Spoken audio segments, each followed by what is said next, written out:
अभी तक क्यों नहीं समझ में आ रहा है कि क्या हुआ? सेकंड बाय सेकंड को इसको देखा जाएगा कि क्या किस पल कैसे हुआ, क्या एक्शंस थे पायलट के, क्या टेक्निकल इश्यूज अगर थे तो किस तरह के थे एयरक्राफ्ट में। जी 2 पायलट्स इसलिए दिए गए हैं कॉकपिट में बिकॉज काफी कुछ वर्कलोड है। जी बीइंग अ पायलट माइसेल्फ में ये बात बड़े जिसको कहते हैं ना कॉन्फिडेंस के साथ बोल सकता हूँ कि we have to go through tremendous checklist. हाँ। तो इस क्रैश साइट से ब्लैक बॉक्स की रिकवरी एक बहुत अहम रिकवरी है। जी we must wait for this क्या उसमें निकल के आता है। अगर इंजन में किसी भी तरीके की खराबी होती, छोटी से भी छोटी खराबी होती, जैसे आप कहते हैं वो स्क्रीन लगी हुई है कॉकपिट में, तो क्या वहां पे नजर नहीं आता कि इंजन में खराबी है? नहीं, रूल बुक ये कहती है अगर आप एक स्पीड के थ्रेशहोल्ड को अगर आप पार कर जाते हैं तो आपको रनवे पे नहीं रोकना, आपको जहाज को ऊपर ही लेके जाना है। क्योंकि ये जहाज ऐसे हैं कि अगर आपका एक इंजन भी चला जाता है तो दूसरे इंजन से आप आराम से इसको टेक ऑफ कर सकते हैं। रैट का डिप्लॉयमेंट इस बात की इंडिकेशन है कि दोनों के दोनों इंजन फेल हो चुके जी बिल्कुल, मेरे रोंगटे खड़े हैं इस बात पे कहने के लिए। एज अ पायलट मेरे को बहुत दुख हो रहा है when you don't have engines in the aircraft, what will you do? It is very very मतलब डिप्रेसिंग टू से दैट ना, आपके पास क्षमता नहीं है जहाज में। बड़ी रिस्पॉन्सिबल है ये एक नौकरी कि अगर पायलट को एक इंजन संभालने की आपने एक पावर दी है, अगर उस इंजन में ही कोई बाय डिफॉल्ट कोई इशू आ रहा है तो yes it is a matter investigation which will help the entire world, क्योंकि ये 787 पूरे विश्व में उड़ रहा है। बोइंग 171 के हादसे को लगभग 1 सप्ताह होने को आया है, मगर ये हादसा क्यों हुआ, कैसे हुआ, इसके कोई ठोस जवाब अभी भी नहीं समझ में आ रहे हैं। वैसे पिछले इन 6 से 7 दिनों में एक बात ऐसी निकल कर आई है जिस पर चाहे विदेशी या देशी सिविल एविएशन एक्सपर्ट्स हों या एयर इन्वेस्टिगेशन वाले एक्सपर्ट्स हों, ये सब एक थ्योरी पे सेटल होते हुए नजर आ रहे हैं, और वो थ्योरी है इंजन फेलियर की। लेकिन ये इंजन फेलियर क्यों हुआ, इसका कोई जवाब पिछले इन दिनों में अभी तक नहीं समझ में आया। कोई भी ठोस जवाब सामने नहीं आया है, मगर इन्हीं सवालों के एक तरीके से समझिए इन पे क्लैरिटी, इनके शायद सब जवाब ढूंढने की कोशिश में आज हम बात कर रहे हैं कैप्टन प्रशांत ढल्ला के साथ में, जो कि भारत सरकार के डीजीसीए के साथ कार्यरत थे। बस पिछले 7 महीने पहले ही इन्होंने भारत सरकार छोड़ा है, मगर ये he was associated in the capacity of flight operations inspector. बहुत ही क्रूशल काम होता है ये डीजीसीए में। पर उसके पहले इन्होंने 17 साल फ्लाइंग करी है अलग अलग एयरलाइंस के साथ, तो बहुत एक्सपीरियंस है प्रशांत जी के पास, और इसीलिए आज हमने इनको आमंत्रित किया है हमारे स्टूडियो में कि शायद आप लोगों के सवालों के कुछ तो जवाब यहाँ से मिले। तो प्रशांत जी, आपका बहुत बहुत स्वागत है एबीपी लाइव पे। पहला सवाल जो सबके मन में है, अभी तक 6 दिन ऑलमोस्ट 7 दिन होने को आए हैं, काफी कुछ आप इन्वेस्टिगेशन जब करते हैं तो सबूत उठाते हैं, काफी कुछ सबूत उठा लिए गए हैं। मैं खुद अहमदाबाद में थी, मैं खुद ग्राउंड जीरो पे थी, मैंने खुद वहाँ हर अलग अलग टीम्स को आते देखा, फोरेंसिक टीम को देखा, बोइंग की टीम को देखा, डीजीसीए के लोग थे, तो सबूत तो उठा लिए गए हैं। जब हम बात करते हैं कॉकपिट वॉइस रिकॉर्डर की, उसकी, या फिर आप फ्लाइट डेटा रिकॉर्डर की बात करते, वो दोनों भी बरामद हो गई हैं। तो अभी तक क्यों नहीं समझ में आ रहा है कि क्या हुआ? देखिए, पहले ही तो इस दुर्घटना के बारे में बहुत दुख प्रकट करना चाहूँगा। 12 तारीख की दोपहर को बोइंग 787 ड्रीम लाइनर जिसको कहा जाता है जी, बहुत state of the art aircraft है। एयर इंडिया के पास 30 से ज़्यादा अभी इस समय करंट फ्लीट में एयरक्राफ्ट है। 2014 से ये जहाज़ उड़ रहा है। इन्फॉर्मेशन मेरी ये कहती है ये पहला ऐसा एक्सीडेंट है जिसमें लॉस ऑफ लाइफ हुई है ड्रीम लाइनर को लेके। ठीक है। देखिए, दर्शकों को ये समझना पड़ेगा इंसिडेंट और एक्सीडेंट में क्या फ़र्क है। जी, इंसिडेंट में आपकी लॉस ऑफ लाइफ नहीं है, ओके, एक्सीडेंट में लॉस ऑफ लाइफ हो जाती है, जी, which is seen in this present case. Correct. अब जैसा आपने बोला कि मल्टीपल एजेंसीज होती हैं जो कि क्रैश साइट पे जाती हैं, उनकी अपनी एक प्रोसीजर है, एक प्रोटोकॉल है जो गवर्नमेंट जिस हिसाब से उनको ट्रेनिंग दी जाती है। They look at those aspects. कोई एयरक्राफ्ट के रैकेज पे दिखेगा, कोई उसमें ब्लैक बॉक्स जैसे आपने बोला। इस केस में देखिए हमें वो रिकवर कर लिया है जी। अब जहाँ तक बात आती है एजेंसीज की उसको डिकोडिंग की, जी, इट इज़ अ सॉफ्टवेयर। ये देखिए, ये जो रिपोर्ट बनी जाएगी, इस रिपोर्ट में हमें इतनी क्रूशल इंफॉर्मेशन निकाली जाएगी। इस पे जो मैन्युफैक्चरर से लेके जो ऑपरेटर है, रेगुलेटर है, ये सारे मिल के जी सेकंड बाय सेकंड को इसको देखा जाएगा कि क्या किस पल कैसे हुआ, क्या एक्शंस थे पायलट के, क्या टेक्निकल इश्यूज अगर थे तो किस तरह के थे एयरक्राफ्ट में। जी मल्टीपल चीजें सुनी जाएंगी कॉकपिट में, अलग अलग लोग आते हैं कॉकपिट में, जी कैबिन क्रू जी। की आवाज आएगी, मेंटेनेंस वालों की आवाज आई जाएगी, उसमें Okay. पायलट्स की जो इंटरेक्शन हुई है आपस दोनों, की बातचीत। जी दो पायलट्स इसलिए दिए गए हैं कॉकपिट में बिकॉज काफी कुछ वर्कलोड है। जी being a pilot myself, मैं ये बात बड़े जिसको कहते हैं ना कॉन्फिडेंस के साथ बोल सकता हूँ कि we have to go through tremendous checklist.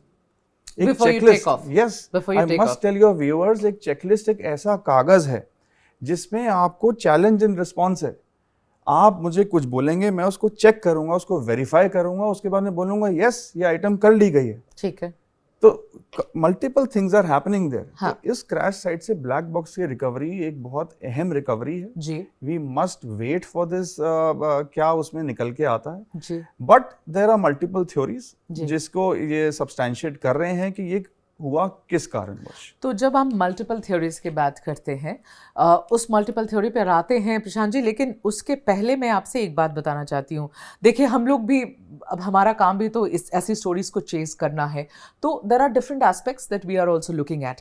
ऐसा है कि फ्लाइट 171 उस दिन जिस दिन दुर्घटनाग्रस्त हुआ, उस दिन जो उस फ्लाइट की, इनफैक्ट जिस वक्त वो दुर्घटनाग्रस्त हुआ उसके 2 घंटे में we were able to access, जब ये फ्लाइट अलग अलग ऐप्स होते हैं, अलग अलग वेबसाइट्स होते हैं जो आपको हर फ्लाइट की जो बेसिक डेटा है वो बताती है। उस फ्लाइट की बेसिक डेटा उस दिन हमें ये बता रही थी कि 38 मिनट के लिए, 38 मिनट्स के लिए उस एयरक्राफ्ट ने, 171 ने अहमदाबाद की एयर स्ट्रिप पर टैक्सी किया। अहमदाबाद की एयर स्ट्रिप इतनी बड़ी नहीं है प्रशांत जी कि लगभग, मतलब 40 मिनट आप समझ लो, 38 मिनट्स टैक्सी करता और तब एयरबॉर्न होता है, और एयरबॉर्न होने के 36 सेकंड में वो इम्पैक्ट से ज़मीन पे गिरता, इम्पैक्ट होता है, लोग मर जाते हैं। ये जो 38 मिनट की कहानी, और 38 मिनट से मैं एक आकलन लगा रही हूँ, आप ही मुझे बताएं सही या गलत है, लगभग आधे घंटे उसके पहले तो कॉकपिट में बैठे ही होंगे दोनों पायलट्स, तो आप वो आधा घंटा वहाँ लगाएं, 38 मिनट और लगाएं और 36 सेकंड और लगाएं। ठीक है, तो हम 1 घंटे से ज्यादा की कहानी उस कॉकपिट वॉइस रिकॉर्डर में तो अभी तक दर्ज हो गई होगी, ये अब इन्वेस्टिगेटर्स के पास है। तो वो 1 घंटे की जो कहानी है वो कितनी क्रूशल होने वाली है। और क्या आपके तो दोस्त हैं, आप तो सरकार में ही थे प्रशांत जी, आप बताइए, आपके दोस्त थे, कुछ उनको समझ में आ रहा है क्या इस कॉकपिट वॉइस रिकॉर्डर से? सुन तो रहे होंगे वो लोग अभी कि इसमें क्या बातचीत रिकॉर्ड हुई है। बहुत अहम मुद्दा मैम आपने ये बताया है, मैं दर्शकों को ये ज़रूर बताना चाहता हूँ।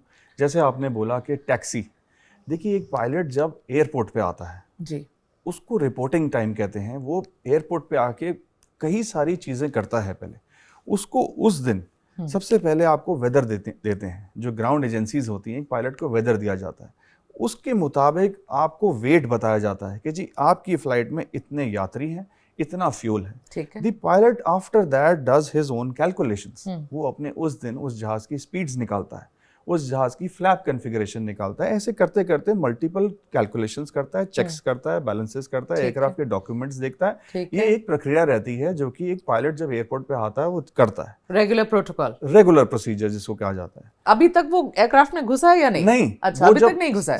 सिर्फ उसने रिपोर्ट किया है अभी। ठीक है, जिसको कहते हैं कि वो रिपोर्टिंग करता है, जो कि अमूमन हमने सुना है ब्रेथ एनालाइजर टेस्ट करता है। ठीक है, तो ये सारी चीजें एक पायलट के साथ हो रही होती है जब वो एयरपोर्ट आता है। ठीक है। Now is the time when he picks his bag and he heads to the machine which is called as aircraft. वो एयरक्राफ्ट में जाते हैं, दोनों पायलट जाते हैं एयरक्राफ्ट में, वो जाके अपने को सेटल करते हैं, अपने आप को बैठते हैं। एयरक्राफ्ट के डॉक्यूमेंटेशन जो कि उनको ग्राउंड पे प्रोवाइड पहले कर दिए गए थे उसको वेरीफाई करते हैं कि जी इतना फ्यूल डल गया है, इस जहाज में कोई तकनीकी खराबी तो नहीं है, ये चीज वो असर्टन कर लेते हैं।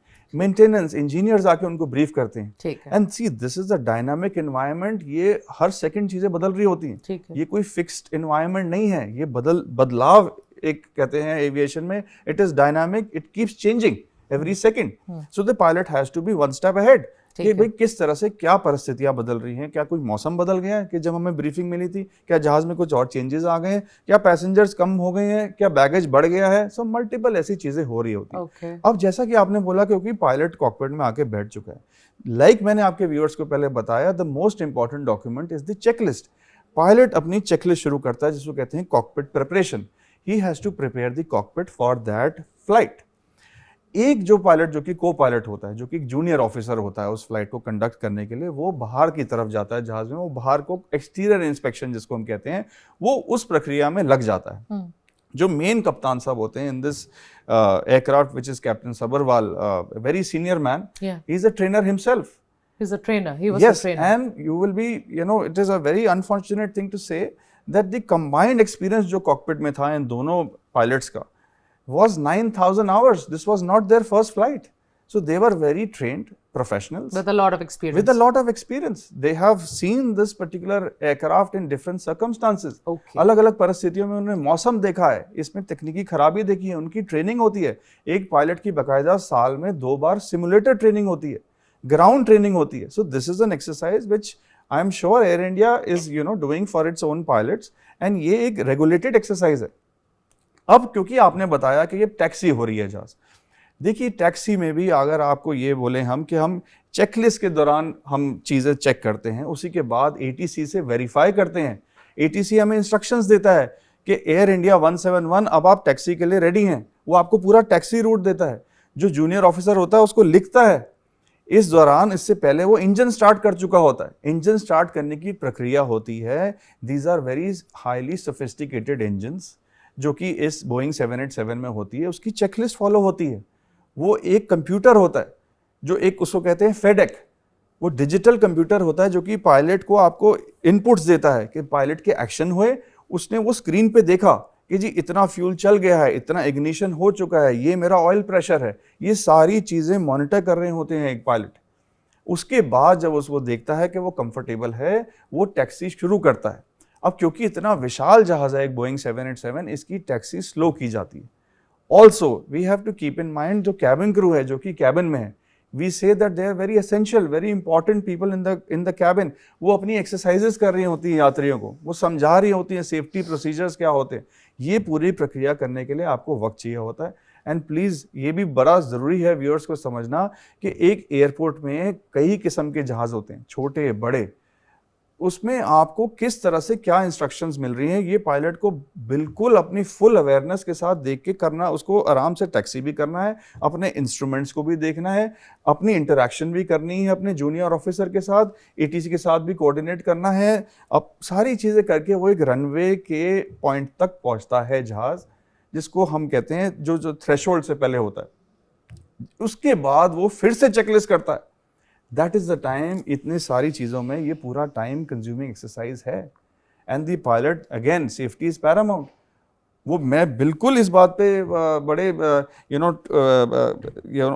कॉन्फिडेंस के साथ ये बात कह सकता हूँ. The pilot will take all his time on the ground to do his complete his checklist to then only he will say I am ready for take of.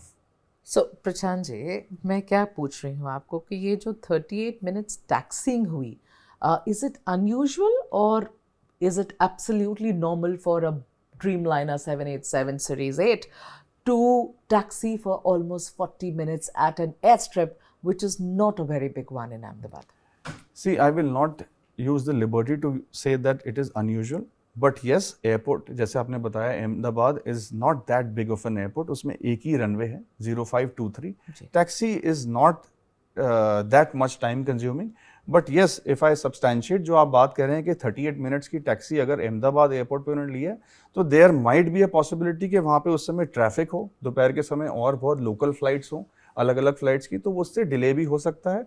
और अगेन ये CVR का एक इन्वेस्टिगेशन का part हो सकता है कि क्या कोई तकनीकी खराबी उस समय उन पायलट्स ने उस समय देखी, हैंडल किया, उसका करेक्टिव एक्शन लिया और उसके बाद वो टेक ऑफ किया. There is a possibility it will come out in the cockpit voice record. There is a possibility. जी. ओके, ठीक है. अब जब मैंने जैसे इंट्रोडक्शन में कहा कि बहुत सारे एक्सपर्ट्स हैं, स्पेशली इंटरनेशनल एक्सपर्ट्स हैं, जो कि एयरक्राफ्ट इन्वेस्टिगेशन में उनका बड़ा रोल रहता है, बड़ा नाम भी है, और वो इस तरीके क्रैशेस को कहीं भी दुनिया में हो वो इन्वेस्टिगेट करते हैं।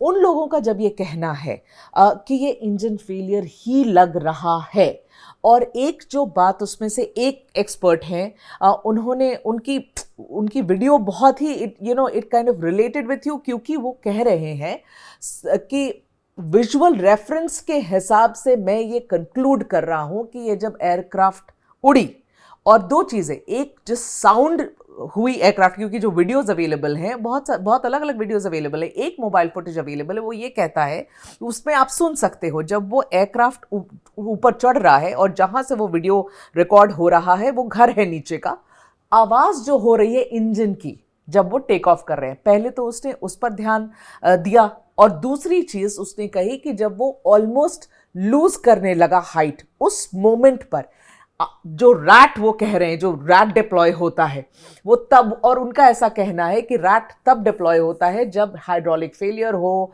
इंजन फेलियर हो, पावर फेलियर हो, उस सिचुएशन में ड्रीमलाइनर में रैट डिप्लॉय होता है, और रैट डिप्लॉय होता हुआ दिख रहा है, आपको दिख रही है कि वो दरवाजा छोटा वाला खुला और रैट डिप्लॉय हुआ, तो विजुअल रेफरेंस थी रैट डिप्लॉय होने की। उन्होंने कहा इसलिए मैं अब कहना चाहता हूं, कंक्लूड करना चाहता हूं कि इंजन फेलियर है। दूसरी बात उन्होंने कही कि जब ये टेक ऑफ कर रहा है और जो आवाज कैच की गई है मोबाइल फुटेज में, वो आवाज बिल्कुल, वो कह रहे हैं कि उनके हिसाब से ये एक सिंगल इंजन सेस्ना वाली आवाज है, ये कोई Dreamliner, heavy Dreamliner, double engine Dreamliner की इंजन की आवाज नहीं है।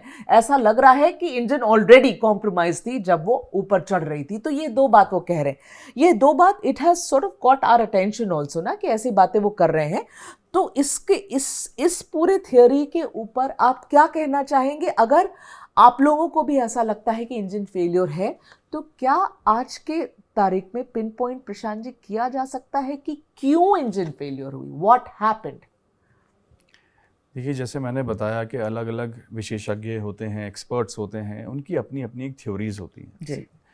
हैविंग सेड दैट, ये एक थ्योरी एक और सामने आई है कि जी ये मल्टीपल ड्यूअल इंजन फेलियर है जी। देखिए, ये रेयरेस्ट ऑफ रेयर इंसिडेंट ऐसा हो सकता है कि आपके दोनों इंजन चले जाएं। ठीक है, ये कभी भी ड्रीमलाइनर के साथ हुआ अभी तक?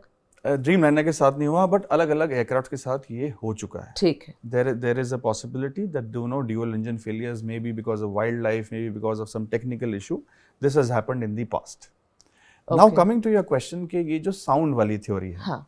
देखिए, हमारे पास एक विजुअल एविडेंस है, हमारे पास एक visual evidence in the form of एक वीडियो रिकॉर्डिंग है। हाँ। नाउ हैविंग सेड दैट, वो एक मीडियम जो है वो एक मोबाइल फोन का मीडियम है, but we have to rely on that because it is a circumstantial evidence. Sound उसमें जो कहते हैं कि इंजन साउंड नहीं है, ये एक टर्बाइन की साउंड है। हाँ। देखिए, हमें ये समझना पड़ेगा, जो रैट डिप्लॉयमेंट है, जैसे आपने बताया रैम एयर टर्बाइन की deployment, this is not an engine, this is a small turbine which helps the pilot to get some basic primary support. जब आपके साथ कोई इलेक्ट्रिकल फेलियर हो जाता है, जब आपके साथ कोई ड्यूअल इंजन जैसे आपने बताया हो गया, वो एक पायलट को एक हेल्प करने का एक मीडियम है कि आपकी बेसिक जहाज में इलेक्ट्रिसिटी रहे, बेसिक आपके पास इंस्ट्रूमेंट्स दिखाई दें, आपके फ्यूल पंप्स जो बेसिक चाहिए होते हैं वो काम करें। This is an aid to the pilot to help him land successfully.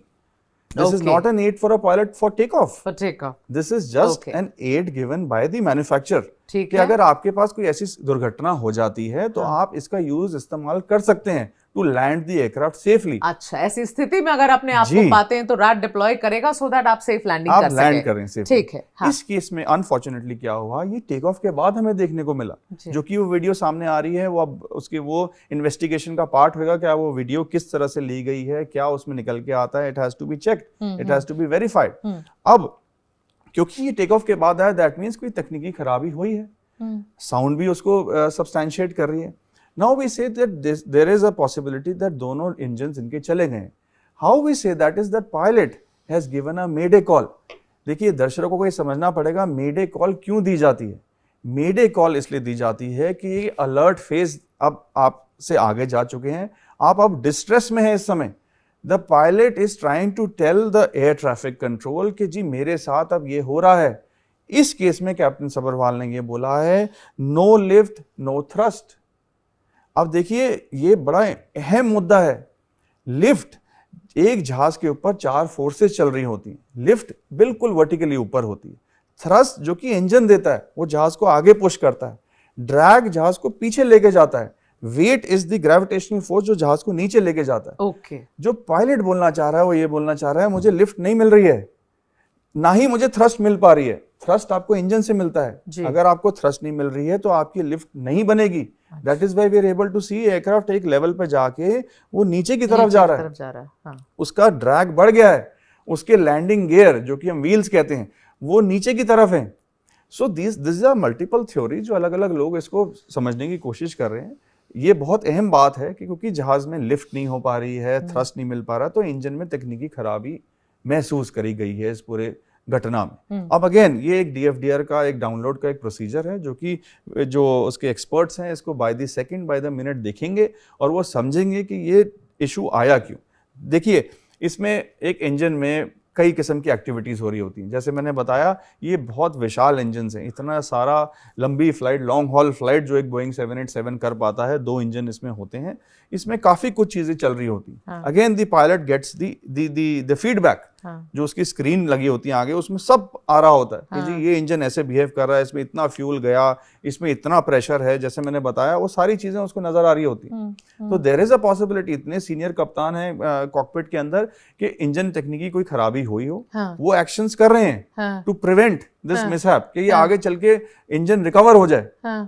अगर एक इंजन खराब हुआ है तो दूसरा भी खराब, तो there is a exercise happening in the cockpit. पर प्रशांत जी देखिए ना, सवाल ये उठता है अभी कि जैसे आप कह रहे हैं कैप्टन सब्रवाल इतने एक्सपीरियंस पायलट थे, अगर इंजन में किसी भी तरीके की खराबी होती, छोटी से भी छोटी खराबी होती, जैसे आप कहते हैं वो स्क्रीन लगी हुई है कॉकपिट में, तो क्या वहाँ पे नज़र नहीं आता कि इंजन में खराबी है? मैं ये पॉइंट समझ ही नहीं पा रही हूँ कि अगर इंजन में खराबी थी तो ये 36 सेकंड पहले नहीं पता चला था क्या कि वो एयरबॉर्न हो गए? दोनों इंजन में खराबी, एक नहीं 2 इंजन नीचे चले गए, तो ये आपको स्क्रीन पे समझ में नहीं आया क्या? क्या ये दिखा नहीं होगा? ऐसा कुछ हो सकता है? देखिए जब एक जहाज एक टेक ऑफ रोल में है, हाँ, we call it a very critical phase of flight, ठीक है, उस समय आपकी पूरी क्षमता एज अ पायलट जो होती है उस टेक ऑफ को सेफली करने में होती है। ठीक है, देखिए 3 स्टेप्स में इसको पूरा डिवाइड करिए जी, फ्लाई, नेविगेट एंड कम्युनिकेट। ये तीनों प्रोसेसेस होते हैं जो कि एक पायलट को उस हिसाब से ट्रेनिंग दी जाती है कि पहले आप जहाज को फ्लाई करिए, उड़ाइए, उसके बाद आप उसको नेविगेट करिए कि जाना कहाँ है, ठीक है, किधर मुड़ना है, किधर जाना है, उसके बाद आप कम्युनिकेट करिए to the air traffic control, to your cabin crew, to your passengers कि जी अब ये हो रहा है, ठीक है। अब इस केस में हम आते हैं, जहाज पायलट जो है, जस्ट इमेजिन आपने टेक ऑफ करा एंड जैसे आपने बोला कि एक इंजन फेल हो जाता है, बिल्कुल स्क्रीन पे आया होगा, बिल्कुल उनको एक अलार्म और वार्निंग मिली होगी, लेकिन वो 36 सेकंड पहले नहीं आया, वो टेक ऑफ के बाद ही आया कह सकते हैं, जबकि अगेन ये इन्वेस्टिगेशन का पार्ट होगा। तो फिर ये टेक ऑफ क्यों करते? देखिए इसके लिए बहुत इंपॉर्टेंट है ये समझना, एक टेक ऑफ सेफ्टी स्पीड होती है। जैसे मैंने कहा एक पायलट जब एयरपोर्ट पे आता है वो अपनी सारी स्पीड कैलकुलेट करता है, तो उस दिन इस पायलट ने पूरी अपनी स्पीड्स कैलकुलेट करी हैं कि जी इस स्पीड पे मैं जहाज को रोटेट करूंगा, ऊपर की तरफ खींचूंगा, ये मेरी टेक ऑफ सेफ्टी स्पीड है। तो रूल बुक ये कहती है अगर आप एक स्पीड के थ्रेशहोल्ड को अगर आप पार कर जाते हैं तो आपको रनवे पे नहीं रोकना, आपको जहाज को ऊपर ही लेके जाना है, क्योंकि ये जहाज ऐसे हैं कि अगर आपका एक इंजन भी चला जाता है तो दूसरे इंजन से आप आराम से इसको टेक ऑफ कर सकते हैं। तो आप क्या कहने का मतलब है आपका यहाँ पर? देखिए ये एक दुर्घटना इस तरह से है कि हम ये कह पा रहे हैं कि अगर हमारा एक इंजन गया, जैसे आपने बोला कि उसको पता लगा एक इंजन गया, तो with in a fraction of second वो इसका दूसरा इंजन भी जा पा रहा है, क्योंकि अगर एक इंजन हमारे पास लाइव होता तो ये जहाज 600 फीट तक नहीं जाता या और उससे भी ऊपर जा सकता है। पायलट उसके बाद एक पूरा प्रोसीजर फॉलो करता है, एक प्रोटोकॉल जिसको स्टैंडर्ड ऑपरेटिंग प्रोसीजर्स कहते हैं। Pilots are trained for that कि अगर ऐसा इंजन फेलियर हो जाता है, एक इंजन आपका चला जाता है, तो दूसरे इंजन से आपको how to conduct the flight safely. Unfortunately इस केस में हमें ये नजर आ रहा है, जैसे आपने बोला कि रैट डिप्लॉय हुआ, देखिए एक इंजन पे जाने से रैट डिप्लॉय नहीं होएगा, अच्छा दूसरा इंजन भी गया तभी वो रैट डिप्लॉय हुआ। तो ये रैट का डिप्लॉयमेंट इस बात की इंडिकेशन है कि दोनों के दोनों इंजन फेल हो चुके जी, बिल्कुल। Okay, this is again part of investigation, but yes we can say that कि दोनों इंजन गए, that is why the pilot is saying. मेरे रोंगटे खड़े हैं इस बात पे कहने के लिए, एज अ पायलट मेरे को बहुत दुख हो रहा है when you don't have engines in the aircraft, what will you do? It is very very मतलब depressing to say that ma'am. आपके पास क्षमता नहीं है जहाज में, बड़ी रिस्पॉन्सिबल है ये एक नौकरी। You know the pilot is trained for all these emergencies, but अब आपके पास दोनों इंजन चले गए यार, and you are just at 400-600 feet, what will you do? Nothing. हाँ, so you literally have no recourse. यही है ना, दोनों इंजन फेल हो गई तो आपके पास और कोई रास्ता बचता ही नहीं नीचे गिरने के अलावा, आपके हाथ में कुछ नहीं है। ये must be struggling in the cockpit. वो चेकलिस्ट ले रहे हैं, वो उसको दोबारा स्टार्ट करने की कोशिश कर रहे हैं। At the same time, captain is responsible. He is a senior man. He is telling ATC कि मेरे साथ ये हो रहा है. There is no silence. He has given an ATC call. He is struggling inside the cockpit with a junior pilot. He is also his support at that time. आपके हिसाब से उस वक्त कॉकपिट में क्या हो रहा होगा प्रशांत जी? देखिए, मैंने जैसे बताया उस समय एक मेमोरी आइटम्स जो होती हैं पायलट की, उसको बाय मेमोरी याद होती हैं। वो उस चीज़ को करते हैं, कोशिश करते हैं उसको बचाने की, उस मशीन को दोबारा से एक्टिवेट करने की। उनके पास स्क्रीन में सामने पूरे एक्शंस आ रहे होते हैं कि अब आप इसको रीस्टार्ट करें। The switches are just very close to both the pilots, they must be attempting to start the engine if it is an engine issue, और it is a flight control issue. वो jam हो गए आपके flight controls, वो उसको recover करने की कोशिश कर रहे हैं। The system tells you that, it guides you that, but this is a split second decision. You have to be very careful with your actions. You have to be ahead of the machine. ये सारी चीज़ें हुई, but unfortunately वो जहाज़ नहीं बच पाया। क्या आपको लगता है कि ह्यूमन एरर का कोई स्कोप था यहाँ पर, या ये शायद ह्यूमन एरर के डायरेक्शन में भी इन्वेस्टिगेशन जानी चाहिए? देखिए, एक इन्वेस्टिगेशन का मूल रूप से ये काम होता है कि वो सारे एंगल्स दिखें। जी, आपको वाइल्ड लाइफ भी इसमें देखना पड़ेगा, टेक्निकल भी देखना पड़ेगा, इश्यूज एयरक्राफ्ट के साथ क्या हुई है, मैन्युफैक्चरर्स के साथ बहुत सारी डेलिब्रेशंस करनी होगी, and at the same time pilots के साथ भी बात, जो एक्सपर्ट्स होते हैं वो देखते हैं किस तरह की ह्यूमन फैक्टर्स क्या कारण हुए हैं। एक कहते हैं the SOPs are made in blood. ऐसे ही एक्सीडेंट्स के बाद आपकी चेकलिस्ट बनती है। किसी ने अपनी जान खोई है तब जाके वो चेकलिस्ट बनी है, उसमें वो एक्शंस बड़े मैंडेटरी एक्शंस होते हैं। So for a pilot, it is very important कि वो इन checklist follow करें, and in case में भी we cannot rule out all these possibilities of errors, but it is a matter of investigation। क्या निकल के आता है वो हमें थोड़ा सा इंतजार और करना पड़ेगा इसके। प्रशांत जी, जाते जाते मैं आपसे एक और सवाल पूछना चाहती हूँ। देखिए, सवाल बहुत उठने शुरू हुए बोइंग पर। जब ये हादसा हुआ तो उसके बाद 2-3 दिन तो इतने रील्स और इतने वीडियोस पुराने जो बाहर आने लगे, और एक विसल ब्लोअर जो कि मुझे, जहाँ तक मेरी जानकारी है, जिन्होंने डिपोज किया था अमेरिका में एक बड़े हादसे के बाद, उन्होंने बोला था, और वो बिल्कुल खासकर बोइंग 787 ड्रीमलाइनर सीरीज़ 8 की बात कर रहे थे। उनका और उनकी डिपोजिशन हमने सब ने सुनी है, जब वो कह रहे थे कि उन्होंने अपनी आँखों से देखा है कि अलाइनमेंट प्रॉब्लम है इस एयरक्राफ्ट में, कि बोइंग के जो लोग हैं जो काम कर रहे थे एयरक्राफ्ट पे, वो एक्चुअली पाँव से कूद कूद के अलाइनमेंट को ठीक करने की कोशिश कर रहे थे। ये वो अपने डेपोजिशन में कहते हैं। वो कहते हैं कि उन्होंने बार बार सवाल उठाया तो उन्हें धमकी आने लगी, उन्हें उस टीम से बाहर निकाल दिया गया। तो अगर इस तरीके की चीज़ें बोइंग कर रहा है तो पहला सवाल बोइंग के ऊपर, दूसरा सवाल सरकार के ऊपर कि क्या ये हम बैकग्राउंड चेक्स नहीं कर रहे थे। तीसरा ये भी बड़ा कंफ्यूजिंग है कि इसकी सेफ्टी रिकॉर्ड अगर इतनी अच्छी थी ड्रीमलाइनर की, ठीक है, तो इस तरीके का जब आप जैसे एक्सपर्ट कहते हैं once in a billion time दो इंजन एक साथ फेल हो जाएगा, मगर हो गया ना। तो क्या बोइंग के ऊपर सवाल अब उठने चाहिए या नहीं चाहिए? क्या भारत सरकार को रीवैल्यूएट करना चाहिए कि बोइंग के एयरक्राफ्ट्स को यूज़ करना है कि नहीं करना है, कि क्या करना है? देखिए, आपने बात की, एक मैन्युफैक्चरर बोइंग जैसी बड़ी कंपनी है। थोड़ा सा मैं आपको 10-12 साल पीछे 787 की बात बताना चाहता हूँ। 2013 में FAA ने इस पूरी फ्लीट को ग्राउंड कर दिया था।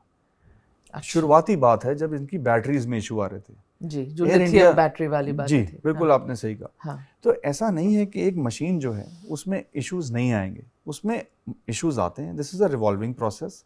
उसके बाद इसके टेक्निकल बुलेटिन्स निकलते हैं, चेंजेस आते हैं, जो कि टाइम एंड अगेन ऑपरेटर्स को भी बताया जाता है। सबसे पहले वो रेगुलेटर्स को बताता है manufacturer. Regulator does his own study, वो अपने प्रोसीजर्स निकालते हैं, वो अपने सर्कुलर्स निकालते हैं टाइम एंड अगेन, एंड वो फिर पास ऑन करते हैं उस ऑपरेटर को, इस केस में एयर इंडिया को। सो यस, बोइंग के ऊपर काफ़ी सवाल निशान खड़े हुए हैं इस अगर मैं पूरी इस जर्नी को देखूं डेकेड में, अलग अलग एयरलाइंस, अलग अलग कंट्रीज ने ऐसे हादसे हुए हैं छोटे बड़े। जहाँ तक विसल ब्लोअर की बात है, इट इज़ टू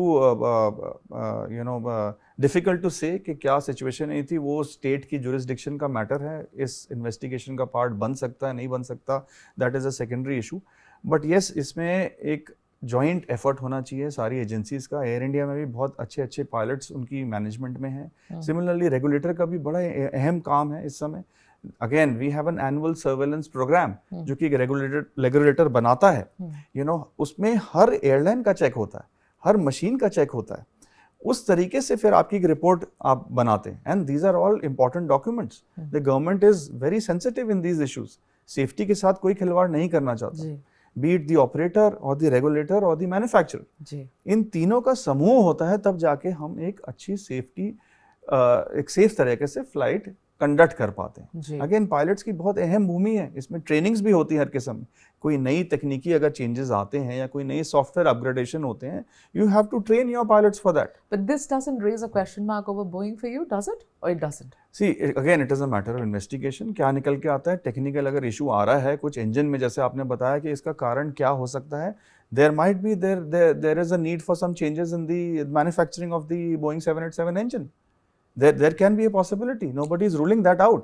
कि अगर पायलट को एक इंजन संभालने की आपने एक पावर दी है, अगर उस इंजन में ही कोई बाय डिफॉल्ट कोई इशू आ रहा है, तो yes, it is a matter investigation which will help the entire world, क्योंकि ये 787 पूरे विश्व में उड़ रहा है। जी एज वी स्पीक, इतनी सारी फ्लाइटें ये 787 कर रहा है राइट नाउ। हाँ, absolutely. Alright then Prashant ji, thank you so much. आप आए, आपने समय निकाला और हमारे सवालों के जवाब देने की कोशिश करी। आई एम जस्ट होपिंग कि जो हमें अभी देख रहे हैं उनको कुछ तो क्लैरिटी इस पूरे मामले पर मिली होगी। तो आपका बहुत बहुत धन्यवाद प्रशांत जी। Thank you.